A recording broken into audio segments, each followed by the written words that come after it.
The race to find that Titanic Tourist Submersible this Tuesday night. Our crews are working around the clock. The desperate and difficult search and how much air is left for the 5 people on board. Canada's military in mourning. The investigation into a deadly chopper crash near Ottawa. From fire to flooding. I've never seen this much rain and this much flooding before. The Alberta communities that can't catch a break. And our Crystal Gamansing inside a Ukrainian military operating room. We can do one surgery from 8 a.m.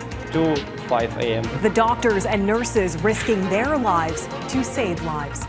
Good evening and thanks for joining us. After 2 days of searching, there is still no sign of the Titanic Tourist Submersible missing in the North Atlantic. We don't know if the vessel is underwater or somewhere on the surface. It's a race against the clock with less than 40 hours of oxygen left for the 5 passengers on board. The expedition left St. John's on Friday, June 16th. It arrived at the surface above the Titanic wreck site on Sunday and started its descent early that morning. About an hour and 45 minutes into the dive, the mothership, the Polar Prince, lost all communication with the vessel. Around 9:15 p.m., the Coast Guard was notified and search efforts began. This is a very complex search, and the unified team is working around the clock to bring all available assets and expertise to bear as quickly as possible in an effort to solve this very complex problem. The urgent search is underway in the North Atlantic off the coast of Newfoundland and Labrador. Mike Armstrong is in St. John's. Mike, this is a huge operation involving Canadian and American resources. This is a massive search effort, basically, out of several places on the East Coast. Aircraft and ships have set out from North Carolina and Rhode Island. But St. John's here in Newfoundland is really the closest to the search area. We're about 640 kilometers out. So it's become sort of a staging area for important equipment that's needed to come and then be sent out. But getting it out there as quickly as possible is vital. These were the last photos taken of the Titan Sunday before it dove. It was launched from the vessel, the Polar Prince. The team on that ship lost contact less than 2 hours into the dive. I'm nervous. I'm sick to my stomach with nerves. Jannica Mikkelsen is a friend of one of the men believed to be missing, British billionaire and explorer Hamish Harding. There is hope, but there is also creeping pessimism. As it stands right now, it would be a miracle if they are recovered alive. It's just starting to dawn on me about what a tragedy this really is. Oceanographer David Gallo has worked on searches for missing planes and ships. He's with RMS Titanic, the company that owns the salvage rights to Titanic. But he's also close personal friends with another of the missing. French maritime expert Paul-Henri Narjolet is often called Mr. Titanic. He's had the most dives to Titanic, studied it the longest, and one of the nicest guys you could ever meet. This is not a tourist operation. Now, Stockton Rush was piloting the Titan. He's the CEO of the company that runs the submarine trips, Ocean Gate Expeditions. Rush was often asked about safety. He would say, if you want to be safe, don't get out of bed. The other 2 men missing are from one of Pakistan's wealthiest families, Shehzada Dawood and his son Suleiman. Our crews are working around the clock. Now, the search is being led by the U.S. Coast Guard out of Boston. It includes a Canadian C-130 and a Canadian P-8 aircraft with underwater sonar capability. That's one of the challenges. Searchers have to look both on the surface and below the surface. Now, the timing of when the Titan stopped communicating may be a clue to what happened. One of the dangers of the dive was getting snagged on the Titanic wreck. But an hour and 45 minutes in, the Titan wouldn't yet have been close to the wreck. It would, however, have been under incredible amounts of pressure, making an implosion a possibility. They probably weren't at the bottom yet, which probably means it wasn't being snagged. And, that leaves an issue with the pressure hull, which would be frightening. Now, that vessel, the submarine, has a shelf life. The pressurization and depressurization over and over takes a toll on it. There is something called cyclic fatigue that can happen to the hull. And basically, at that depth, any little problem with the hull would be fatal. Neithu? Now, Mike, you mentioned St. John's is being used as a staging area. What other resources are on their way? Yeah, there are several ships actually on their way here and also on the way to the site. One ship that arrived at the site already is the Deep Energy. That has some ability to look deep. Another ship that's on the way is a French vessel, the Atalante. That ship has a remote-controlled submarine that can go down unmanned all the way to the ocean floor to look around. That said, that ship is 48 hours away, and time is very much of the essence. Neithu? It is indeed. Mike Armstrong in St. John's, Newfoundland and Labrador. Thanks, Mike. Thank you. The New York Times reports experts warned of significant concerns about the vessel several years ago. Crews have already searched an area more than 20,000 square kilometers to try and find the Titan. It's about the size of a large SUV and is designed for deep dives. Eric Sorensen tells us more about the vessel and what it's like inside. The Titan Submersible is a high-tech capsule built to withstand immense pressure, several tons per inch at the depth of the Titanic. That was co-designed with NASA. David Pogue of CBS once made the dive with OceanGate founder Stockton Rush, and while the capsule is ultra-modern, he was struck by the improvisation of some equipment. I got these from Camper World. We run the whole thing with this game controller. So how prepared is the craft or rescuers if the sub snagged in fishing nets or lost all power? The extreme cold, total darkness, and crushing pressure at depths most submarines cannot navigate. Not even radar works. They can't have a line tethering it all the way down because it would be too heavy and too much drag. So it's really a bit like a moonshot. The sub is about 7 meters long. The crew entered by the titanium cap with the viewport, and they were bolted in, cannot get out themselves, even if they surface. Inside, it's about the size of a minivan. 5 people with snacks, a little bit of water, but only enough air to breathe. It's estimated for about another day and a half. There are many ways to the surface. The mystery for those who've been down there, if it hasn't already surfaced somewhere, why hasn't it? It has different kinds of ballast it can let go. It has an inflatable air bladder. It has propellers.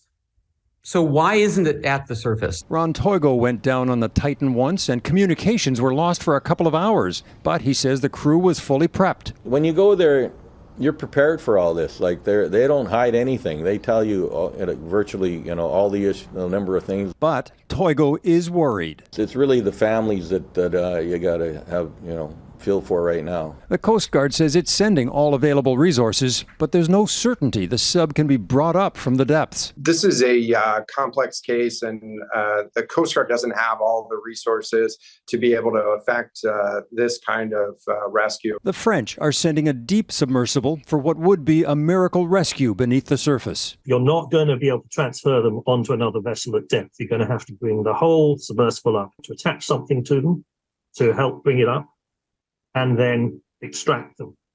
That's all going to take a lot of time. And what rescuers do not have is a lot of time. Eric Sorensen, Global News, Toronto. Later on Global National, we'll hear more from Tim Malton, the Titanic expert, on the possible conditions aboard the submersible and some of the biggest challenges ahead for this immense rescue operation. 2 members of the Royal Canadian Air Force are feared dead and 2 others are injured after a Chinook helicopter crashed in Ontario. The aircraft went down in the Ottawa River near Garrison, Petawawa just after midnight. Our Mercedes Stevenson is at the base following the developments. Mercedes?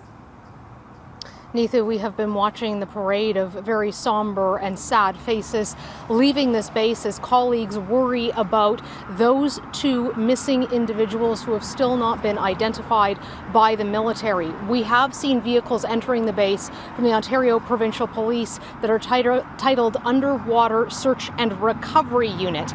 On his way into question period today, Prime Minister Justin Trudeau surprised reporters by stating that some members of the Canadian Armed Forces had died in the crash. I was happy to speak with the Chief of Defence Staff last night to express my condolences on for the families and colleagues of the members who've been killed. Neither the military certainly wasn't expecting the Prime Minister to break that news, and they still have not confirmed that those 2 members are dead, although they've updated their language to call this a search and recovery operation instead of search and rescue. Military sources tell me that's partially because the military has a policy of not declaring people deceased until the missing have actually been recovered. Okay. And Mercedes, how are these helicopters used and what was the aircrew training for? So I'm told that this is a fairly typical night training exercise. They were going up the Ottawa River. That is a common insertion point for troops to practice, to deliver, for example, key equipment, or to deliver up to 30 crew that can be on board this, soldiers that will be inserted somewhere. And the nighttime part is because Western militaries actually have an advantage at night because they have night vision goggles. We still don't know the details of what actually happened in this crash, but there will be a full investigation into it. It is the workhorse of the military fleet. I spoke with Jason Arthur, who's a former pilot on a Chinook, and this is what he told us about the situation in the community today.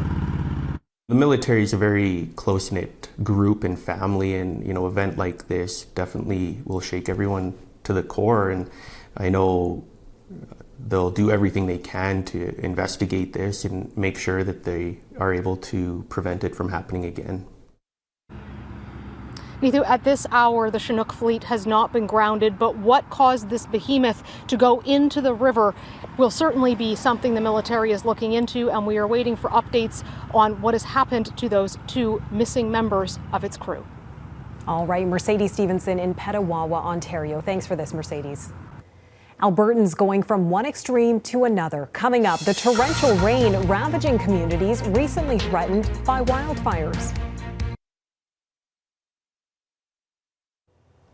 Weather conditions in parts of Alberta have gone from one extreme to another. Residents who've just returned from wildfire evacuations west of Edmonton are now faced with floods. Global's Morgan Black is in Piers, Alberta tonight. Morgan? Neithu, the backyard of this home in Piers, Alberta is almost completely submerged. The homeowner says he watched as it rained and rained and his property line disappeared. It's like this throughout the hamlet west of Edmonton. People in the south area of Piers were ordered to shelter in place Tuesday morning because of heavy rain, rising water, and a bridge that can't be crossed because the water is compromising the bank. Emergency responders are helping to get people out of the area as it experiences water levels most residents have never seen. On Monday evening, an evacuation order was issued for residents in the nearby Lower Robb area. Edson got a lot of rain too. Mayor Kevin Zahara says the town is working through a number of challenges. There is the risk of contamination with water. People's basements have sewage in them. Some of our creeks may have sewage in them. So we're asking people to stay out of those areas, making sure that they're taking the appropriate safety precautions. I've never seen it this flooded, and I've been here 19 years. This is the first time I've seen it this high. It was Mother Nature getting back at us. It's even harder, people say, knowing this is the rain they desperately needed when the county was dealing with wildfire. Neithu? All right, Morgan Black in Piers, Alberta. Thanks, Morgan. Lives on the line ahead. Medical experts work around the clock at a Ukrainian hospital.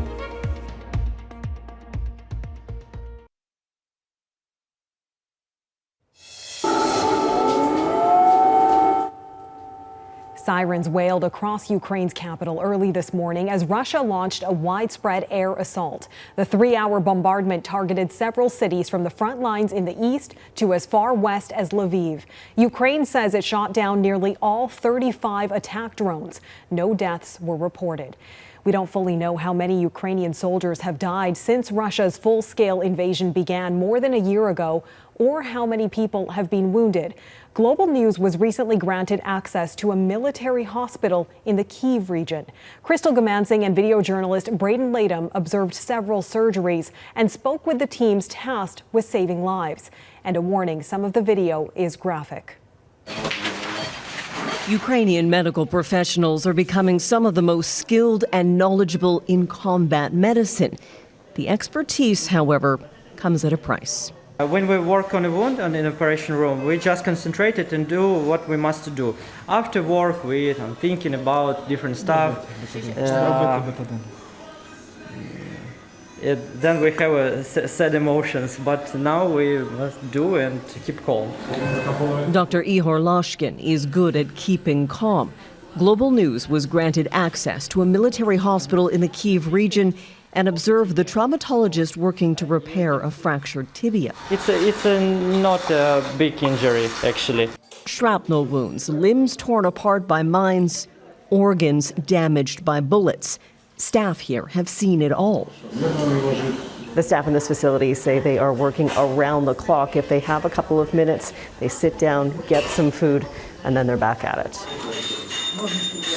3 operations were simultaneously underway when we were on site. Nurses and medical staff ping-ponged from supply rooms into the operating areas. Direction shouted, and different songs could be heard coming from small speakers. A well-choreographed dance in a small space. It's very great, honest, to use my knowledge of help our guys. Most of the patients here are Ukrainian soldiers with catastrophic injuries, but there are also doctors injured while working near the front lines. We were told the man who was rushed past our camera on the stretcher is a doctor who lost both legs. We're not revealing the location of this facility or showing any identifying markers. Too often, they've become targets. The World Health Organization verified more than 1,000 attacks on healthcare facilities since Russia's full invasion began. Some days, Dr. Loshkin performs 10 operations. Other days, he tackles just one complex case. We can do one surgery from 8 a.m. to 5 a.m. all day, all night, yeah. So you just keep going. Away from the busy OR, we meet Stepan Barabash. He's here getting follow-up care for his back and arm after spending weeks in a different hospital in the southeast. The 47-year-old was injured during a mortar attack in Bakhmut, the location of one of the longest and bloodiest battles of the war. It's especially scary at night during shelling, he says. They use incendiary shells. Everything glows, and there's a feeling that you are in hell. Everything, everywhere, burns. For most who end up here, the priority is returning to the battlefield, not rest and recovery. The medical teams stitching them back together are working for the benefit of their patient, but also their country. Crystal Gamansing, Global News, Kyiv region, Ukraine. Next, Titanic expert Tim Malton on the challenges of finding the missing tourist submersible.